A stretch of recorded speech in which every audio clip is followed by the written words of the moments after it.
Un point important est à rappeler, toutes ces escroqueries, crimes et délits se sont déroulés tous en même temps, alors que j'étais faible, malade, sous thérapie contre le virus de l'hépatite C qui m'a été transfusé dans un hôpital français. Beaucoup de personnes ont voulu profiter de cette aubaine qui se présentait à eux, c'est-à-dire une personne faible, sans toutes ses capacités pour se défendre. La personne à qui j'ai vendu les biens immobiliers n'a pas voulu rester sans en profiter. Lorsque la société locataire est rentrée dans les locaux industriels ainsi que les bureaux, le gérant n'a pas respecté le contrat initial prévu de location et il n'a payé que 2 mois de loyer. Il ne faut pas oublier de préciser, il est resté plus d'1 an dans les locaux. J'ai donc saisi la justice pour loyer impayé. Le 26 avril 2007, le jugement de première instance m'alloura une somme de 55 000 € environ à l'encontre de la société Sable d'Argent. Je vais mettre en place un nantissement de part sociale afin de me garantir le paiement de cette somme. Il faut savoir que la société SARL Sable d'Argent est imbriquée dans une société SCI CLUA à compter de février 2003. Dès lors, je suis obligé de faire 2 nantissements judiciaires contre la société SARL Sable d'Argent ainsi que la SCI CLUA, anciennement SCI Rémy Lavadi, SCI CLUA qui a été baptisée février 2003 à la suite de la cession de parts. Alors, pour les néophytes du monde des affaires, je vais expliquer ce qu'est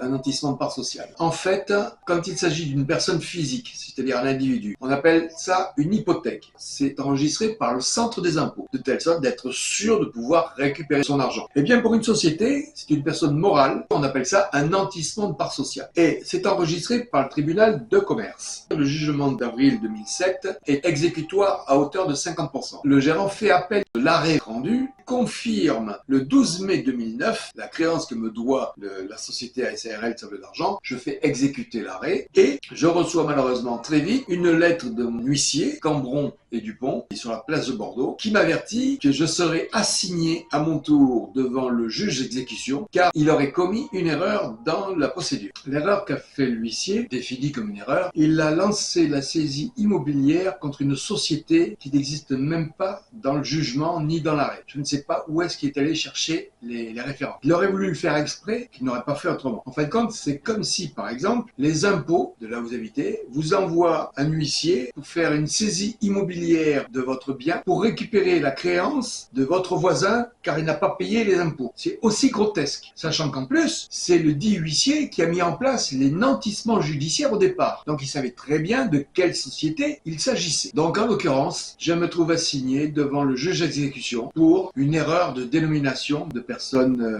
De ce fait, je prends un avocat, monsieur Jean-Philippe Pousset, du cabinet de Bordeaux et Angoulême, qui me défendra, qui me représentera devant le juge d'exécution pour défendre mes intérêts. Le juge rendra son verdict 3 mois et demi après, et à part les dépenses que je devrais assumer dans l'affaire, il dit vous avez qu'à recommencer puisqu'il n'y a pas de préjudice ni de côté ni de l'autre. Donc je recommence et je reconduis l'exécution. Et là, je me rends compte qu'il y a des cessions frauduleuses à l'encontre de mes droits. Monsieur Jacques Clua, gérant de la société SARL et SCI Clua, qui a vendu par cession nantie aux différents membres de sa famille les parts à vil prix. Pourquoi l'a-t-il fait? C'est ni plus ni moins que pour se soustraire à son obligation de payer la dette qu'il doit vis-à-vis de l'arrêt. Mais ce qui est encore plus troublant, c'est que le tribunal de commerce de Bordeaux a enregistré les dites cessions frauduleuses malgré les nantissements mis en place. Ils sont mis en place et ils sont valides. Alors comment le tribunal de commerce a-t-il pu faire cet enregistrement? Il y a quand même quelque chose de troublant, de particulièrement troublant là.